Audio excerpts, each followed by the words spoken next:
Bring out the talent. Bring out the talent. Bring out the talent.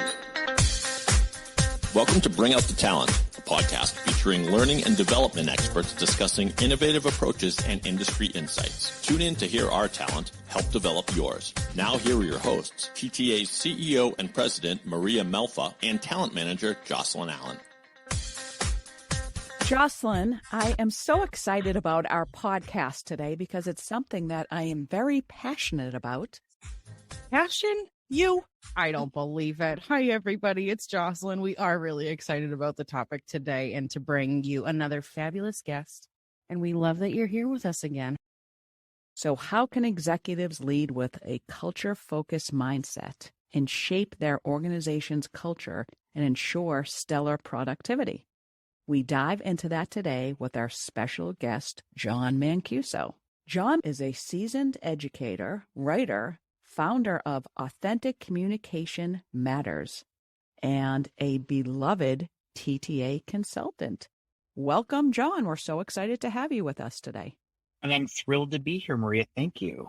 Yay, John. I have to say it real quick. John and I have I love John so much. I'm so glad you're here. We work together very frequently. He was the first TTA resource I ever interviewed as a recruiter. And so it's just like that little piece of my heart right there, John. Oh, That's interesting. And then it starts things off, right? Yeah. So we're very excited, John, to get to introduce you to, all of our listeners and tell them exactly why we love working with you as much as we do. You've been a partner to TTA for many years. Can you tell us what led you to become a learning and development consultant? sure. So I started out teaching English to college students, and I loved it, but I was seduced by the administrator's salary. So I switched over to being a thankless administration work and found out because the faculty was unionized, I could no longer be in the classroom, but I had that drive to teach. So I started teaching faculty members to be better. And that started my love of adult learners. And so I went from there to educational publisher and then, went in-house at several organizations. And now I'm out on my own with adult learners and the L&D space. And I have to say that what I've learned from my experience in college is that you have to sell the relevance and the value immediately, and that people will sense if you don't have any passion. I mean, immediately they have to know that you're passionate about your subject. So I got a lot of good training there. What's different about the adult learner in the L&D space is that you really don't teach adults anything. They pretty much know what you already have, what you're presenting, but you're giving them a sort of formality and a vocabulary to talk about it. You're raising their consciousness about the subject so they can apply it back in their workplaces. So it's similar and different, but I'm happier here than I was there. So thrilled to be here in this space. Just almost giving them the framework on how to be successful.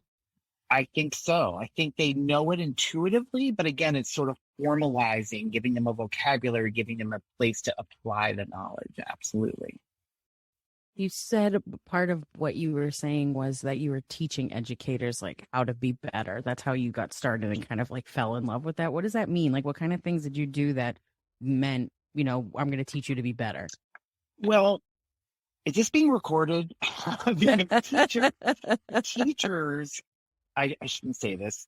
I won't say category. The teachers are admittedly poor students, right? So they almost think that can't be taught anything about how to be better. So that's where you have to reach people to say it's science, just like anything else on some level, right? It's not all intuitive, and there are a set of best practices in reaching people.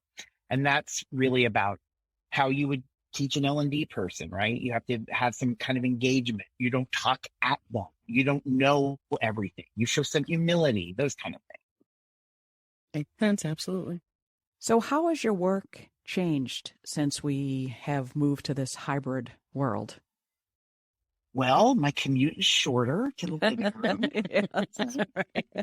Right, which has got to, it's interesting. I commuted for years on New York City subway and hated every minute of standing an hour back and forth for many, many years. And I have to say, now I'm almost missing that palate cleanser of having to get out, right? I think we're all sort of tied to our desks, especially if we work at home largely. There's really no separation.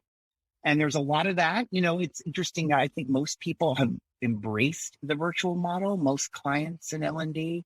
It's almost like sometimes not even discussed. It's just assumed it will be virtual.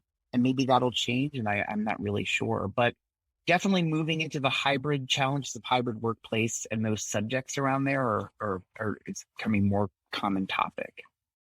So what are some of the topics? Because I know we're hearing at the same time all about the Great Resignation. So how do leaders work differently to keep the culture alive in this hybrid environment?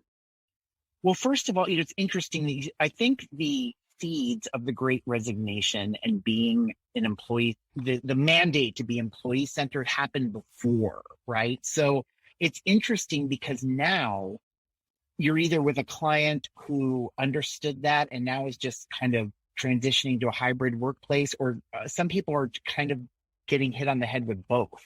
Oh, now I have to change my philosophy and the way we work. So I would say, Maria, the biggest things about the hybrid workplace is that you have to individualize your initiative. So for instance, there's a lot of talk about we need to replace the water cooler conversation. We need to replace the social interactions virtually. Well, you still have to individualize that. If you work all day with people and then you have to do an engagement with them in the evening, a happy hour, something like that, that might not work for everybody, right? So you have to individualize and reach people the way they want to be reached. The other big thing I think is we need to look at the metrics by which we measure performance in a hybrid workplace. Now, the number of direct reports for a manager, say, is no longer an accurate metric. How many of those reports are purely remote, whom they've never met? How many of them are across time zones? Those things have to be factored in now. What is the new reality of how we measure employee performance, or even the ROI of the company based on the realities of the hybrid workplace? And then finally, I would say you really need to rethink how you work, what's best synchronously, what's best asynchronously, right? And then, of course, what's the point of going in the office? If you're working on a large project and need privacy, you should probably do that at home. So you want to think about, why are you asking people to go back in the office? What's the best, to use the language again, ROI that we can get from that? What form of collaboration or brainstorming are we going to offer people?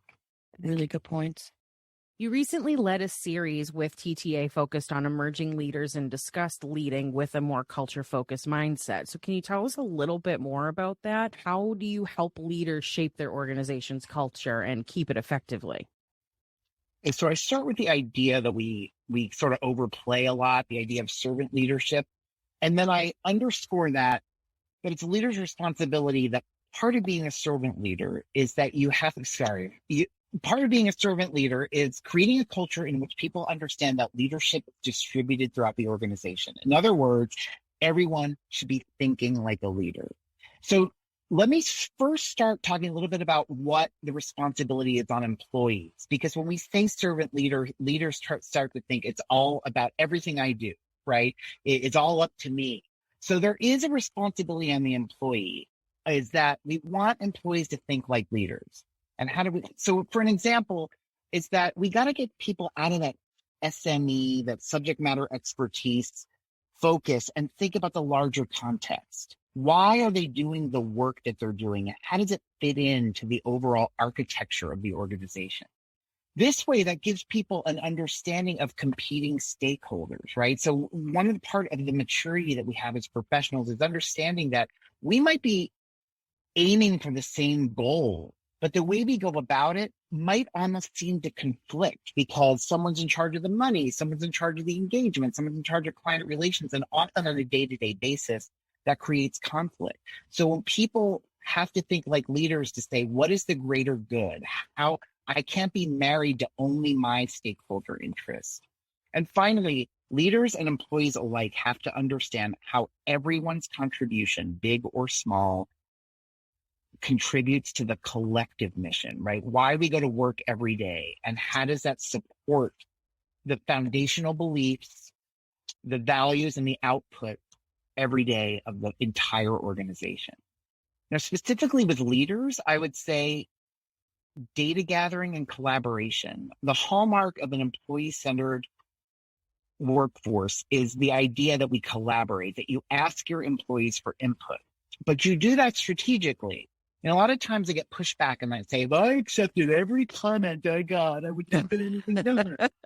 Right? Well, you got to be strategic about it. You only want to collect data that you're going to do your due diligence to possibly implement. You don't implement everything. You never give that promise. But there is so much research that says the more input we get, especially from people that have no skin in the game, the more dynamic and accurate our solutions are. You also want to think about appropriate engagement in a culture-focused organization, right? We have those go-tos like, oh, Google is such an innovative workplace because they let you bring dogs to work. Well, when I worked at New York City Transit, imagine if conductors and train operators could bring their dogs to work. That wouldn't work, right? So how do we make that kind of engagement work for the organization? I got it. Why don't you ask the employees what they want, right? So those are ways to engage them and not these sort of one size fits all, or these cool companies give Fridays off or have these free granola bars. I mean, what are your employees really going to value? Another one, of course, is the commitment to coaching. A more consultative culture versus a top-down culture in public and private industry across the board struggle with this. There are progressive companies that still have very top-down leadership, and there are other organizations that you would think. I've worked with paramilitary organizations that you might have associations about who are actually very progressive in consulting people about, their own professional development, continuous cycle of feedback, corrective feedback, positive feedback, on-the-spot feedback, things like that. Having a consultative role with your employees. And finally, a commitment to professional development. No longer is that a nice to have, right? It's part of our jobs as managers and leaders to provide a professional development pathway, or at least understand what the goals of your employees are in terms of their professional development, and think about ways that you could vary their work experience that meet your business needs, meaning that we don't have to have these traditional ideas of succession planning. I've worked with a lot of public industry clients that are sort of strangled, if you will, by that, because they're civil service exams, things like that. But if you have the luxury to think about how you can broaden people's experience by giving them lateral moves or moving them from, say, operations to marketing or things like that, if it's possible, this way, when you do that, you engage employees with their skill set, you develop them professionally, and hopefully you have a bigger bench at the end of the day for your company to draw from when people leave. I'm going to play devil's advocate here for a second. Sure. Because I love everything you're saying, because it's really inclusive. And I agree that there's an opportunity for leaders to go to their people, because you also have to think that there are plenty of their people who don't want to go to them and contribute their information or think that it's lackluster or not necessary. But then there's also the flip side of that, transparently, where people there's people who talk a lot but always have terrible ideas. Do you know what I mean? And they can be really good at their job, but there's a skill gap there where it's are you, I'm not going to be rude, but it's your ideas are horrible. Yeah. What's really going on here? Are you new here? No, I'm just kidding. But really, how do you navigate then the inclusion for all? And, I want to pay attention to the fact that you're communicating to me, but the reality of time wasted because it's not a great idea. How do you coach beyond that? There's a lot of facets here that I'm well, what do you do if it's really a waste of time to kind of try to make that inclusive, right? Or am I the bad guy here? So which you tell me that too. Which one of your coworkers has horrible ideas? I mean, listen, we're only scheduled to 35 minutes. Okay. I'm just kidding. Listen, they would say the same about me. It's all in good fun. No, we're all joking here. Okay. But really, you know what I mean? Really great question. I think one of the things is that you have to go into thinking that you apply these rules in ways that work for you, right? So one of the things about that, I would say, is that it doesn't mean everyone has an equal voice, but you give people a voice to the things that are going to ultimately affect them more. If people are being impacted, they should have some voice. But some things have to come out of reactivity, right? Some things have to be top down. They just because people aren't privy to certain confidential information. And I'm now going to directly answer the question about when people give bad ideas is that you have to build corporate culture. Hopefully it's not overnight, in which there's enough trust built that you can say to someone, that's a bad idea. And I don't mean, and diplomatically, and also develop a culture where people understand where you're going and your vision enough to maybe mitigate the bad ideas that they wouldn't, if they're so privy to your direction, their ideas might not be so bad, or they wouldn't volunteer them because they're going to be schooled enough. So I guess those two things, those are not magic bullets, and they're not, they're not foolproof, but I would say those two things. They're very insightful, and it still gives a direction, because I know, like, I just immediately think, well, that's great and all, but what about if they're just I think you would have to explain the why, like why it would not work for the organization in your like opinion, based on, based on what we're doing right now, or it's typically, I know, people will give me ideas, and I would say that the majority are very good ideas, but sometimes it just doesn't align with the priorities.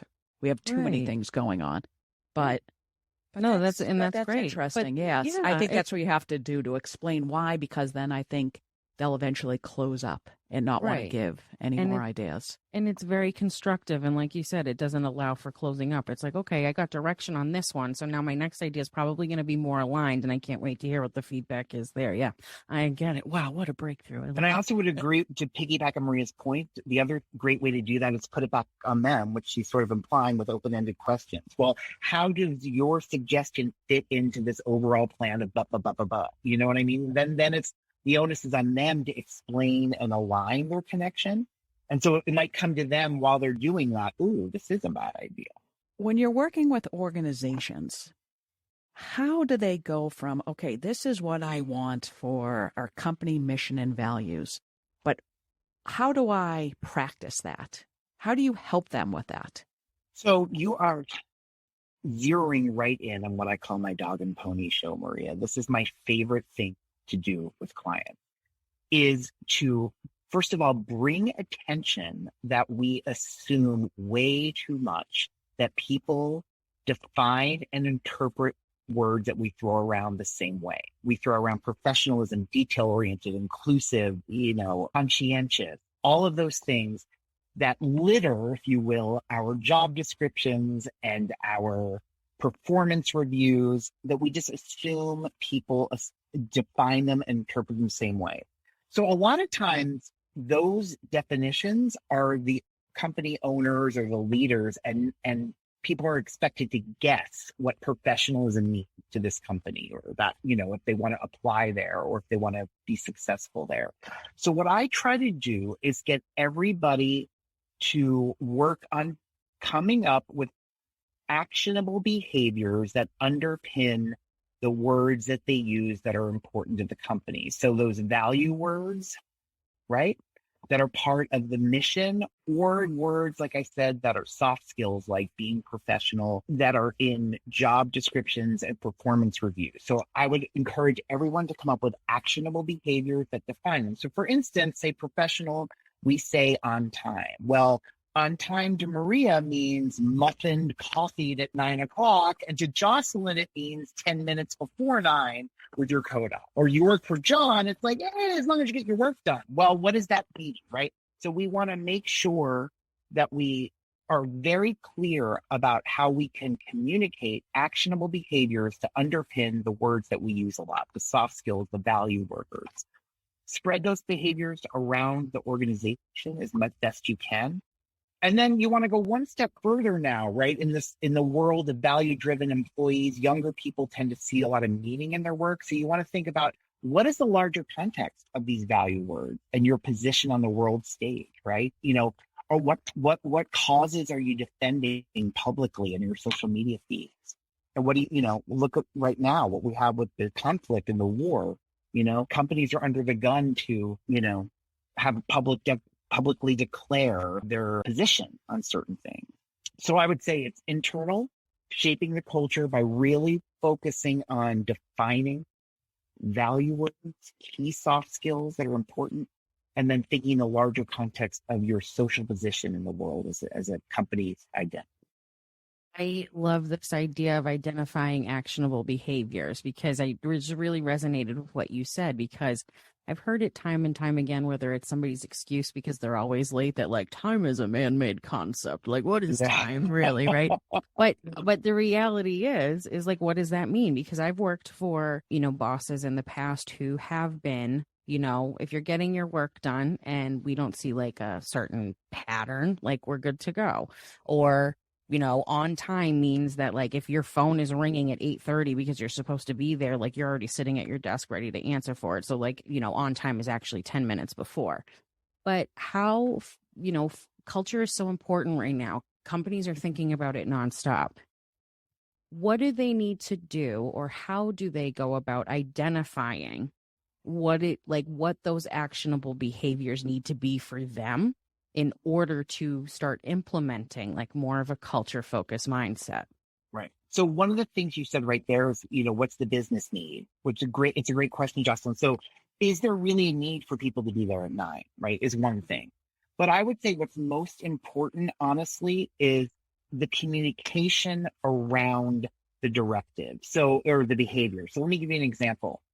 If I tell you your job is customer service and you have to answer these phones, and you put out every single fire that comes to you, and you don't bring anything to me, your manager, to tell me about that. And then when it comes to your review, I say that you're not responsive, you're not responsive, you're not thorough.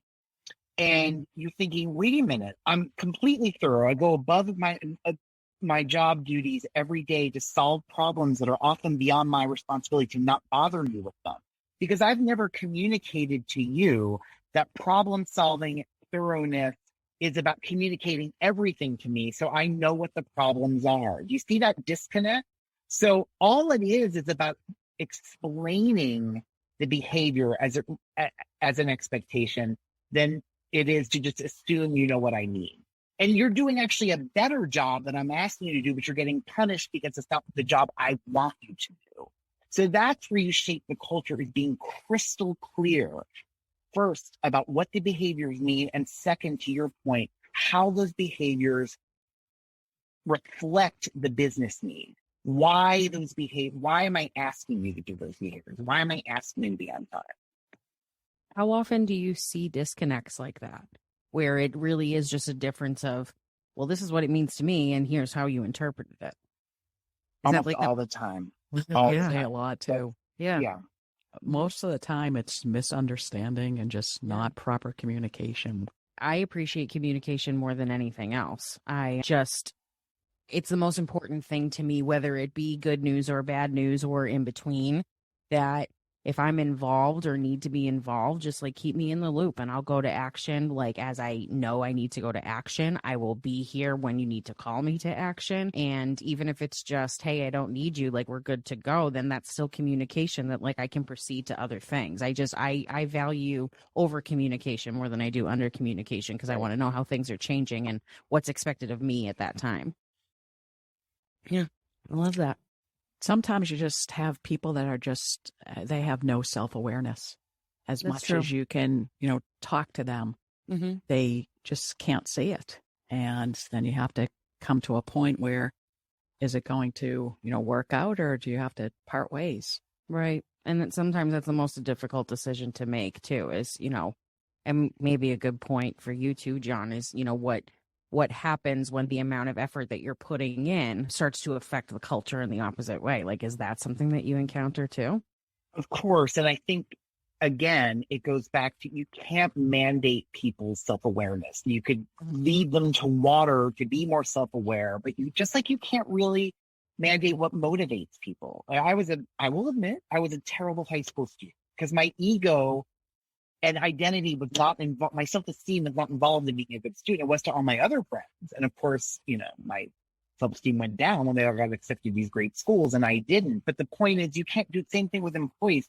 There might be people doing an amazing job because they're motivated by something so beyond your ability to manage.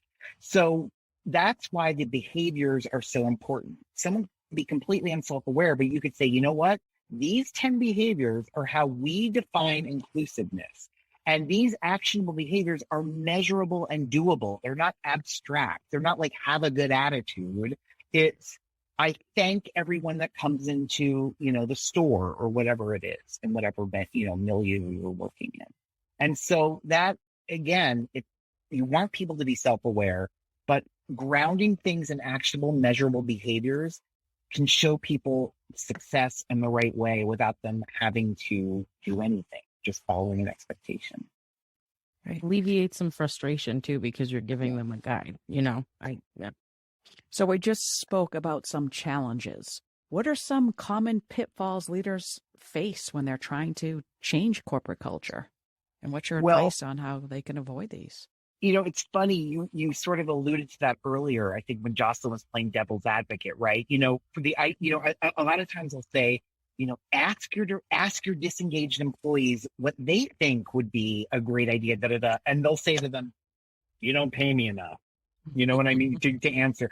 So you have to be open to that some of these best practices don't work, and it's a matter of trial and error. What Jocelyn was saying earlier, in a collaborative, employee-centered culture, you might get more input than you want. I've also, a big pitfall that I've gotten is that companies went from being so top-down to being inclusive overnight and this is true, I'm not making this up, that they're so collaborative now that they can't make a decision because they're so worried about everybody having a say. Well, so accept that change is a process.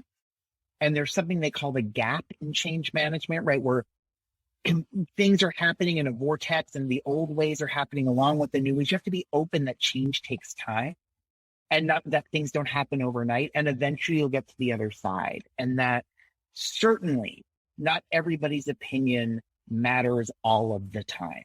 That's not a way to be inclusive. So right there is just accepting change and being patient with it.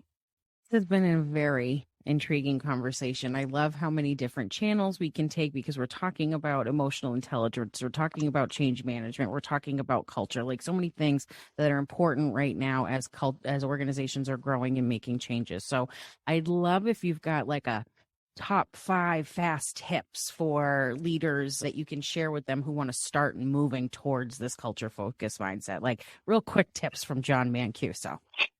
Okay. That could be long. And Maria changes the scope. It could be whatever you want. My heart. We have all day. Okay. So top 5, I would say, 1, be an active listener. I used to be so skeptical about teaching listening, but I have what I would call a longitudinal study. I did one-on-one follow-ups with a client for 6 months after everyone that went through the training. It was 64 hours of instruction. Listening was probably 30 minutes of those 64 hours.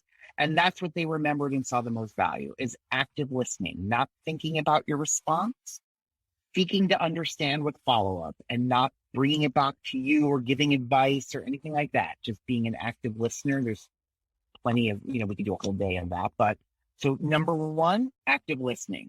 Number 2, do a 360 or something that is going to give you some criticism as a leader, because there's research that says that people who move up higher and higher surround them more with yes people. So they become less self-aware as you become, higher up with power, to use that language, because you're not used to having people, or people are scared to tell you what you're doing wrong. So have a mechanism by which you get criticism and, live it, work on it. So those are 2. So I've got 3 more. Let me think. That definitely set the culture by thinking about common value words in your organization and thinking about actionable behaviors that represent them.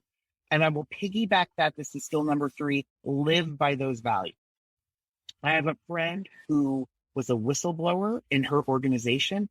Come to find out, one of their value words in their mission is bravery. How about that, right? You get in trouble for being a strong person, and then insult to injury, bravery is supposed to be a competency, a core competency of the organization. And that's really insulting. So be a role model, live by your values. Number 4 would be to make sure that you are always thinking like a leader, that you are not being reactive. I mean, there's just a responsibility that comes with that. We're all human beings, but try to regulate your reactivity, know your triggers, resolve conflict in a professional way as much as you can. And finally, I would say be one step ahead of things in your balance of reactivity and proactivity. And what I mean by that is so many people say, oh, this place is so reactive, so reactive. And I say to them a lot of times, that's okay. Especially if you think about a safety organization, it's okay to be reactive. If you spend your entire time trying to be proactive and spending all of this resource planning for something that's never going to come to fruition, that's a complete waste of time. So you have to be strategic about what you're going to be proactive and reactive for. And, plan for the future, because look what happened to COVID, look what with COVID, I should say. But know that there's, you don't always have to be doing that. Those are great tips, and I could relate to each one of them. So thank you. Mm-hmm, thank you very much. So I guess we're coming to a close, and we're going to start our final TTA 10 segment. I'm scared. Okay. It's the TTA 10 final questions for our guest. All right, Mr. John, don't be scared. This is the fun part of the show. Not that this whole thing wasn't fun. I mean, I didn't mean to. You've been great. But these are just some fun, playful questions that we are going to ask you. We have 90 seconds. We're going to try to get through 10 of them.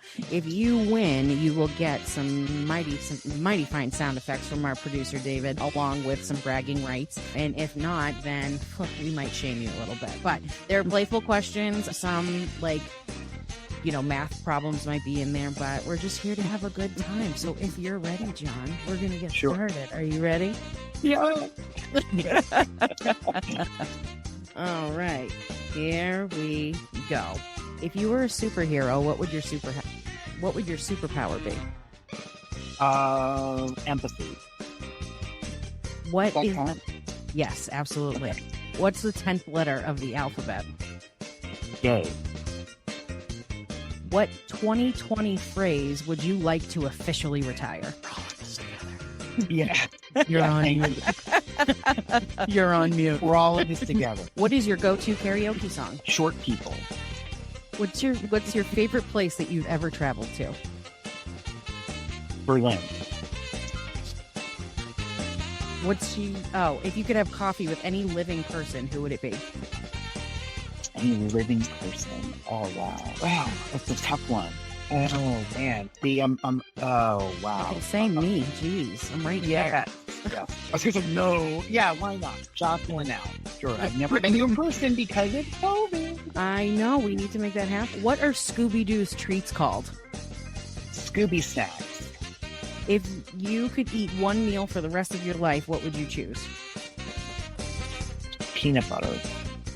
Oh, in The Little Mermaid. Like a real meal? You can make peanut butter a meal. We're not judging here. Seafood fried diablo. That would be fun. Oh, even better. Yeah. If in The Little Mermaid, what is the name of Ariel's pet fish? I don't have children. I have no idea. What's your favorite reality TV show? Oh, that's a tough one. I would say 90 Day Fiancé and all its franchises. Yeah. Fantastic. And we done it. Yes. Well, completed the GTA 10. Unfortunately, final count, 1 minute, 50 seconds. Oh, no. We're 20 seconds over. Oh. That's right. Sorry. Shame.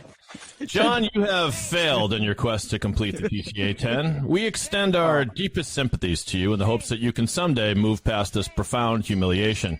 We still respect you, John, just not nearly as much as we did before. Really, in a way, we're all winners, but in a more accurate way, you are not a winner. Just remember, tomorrow's another day, and who knows, it might not be as bad as this one. Godspeed to you, friend, and congratulations for completing, although not successfully, completing the TTA 10. We still give you a round of applause.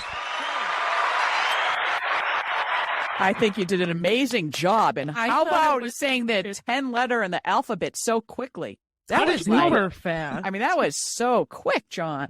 Yeah, I have no idea where that came. I guess my name starts with a J. It's why I picked the okay. 10th letter as the question because I knew that it was J. I was like, at least I'll know when somebody gets it wrong. That was really fun, John. We do still love you, even though you are technically, like a loser, but you are always a winner in our. Oh, don't say that word. See, my empathy. Look, You could never say that. No. All right, I take it back. We can delete that. I don't want to be rude to John. You know I was kidding, and I adore you. Okay. So, John, thank you so much. It was a pleasure to finally speak to you. Yeah. Again, I've heard so many wonderful things, and thank you for joining us. Thank you. Bring out the talent. Thank you. To learn more about John and bringing a culture-focused mindset to your organization, visit us at thetrainingassociates.com. We'll see you later.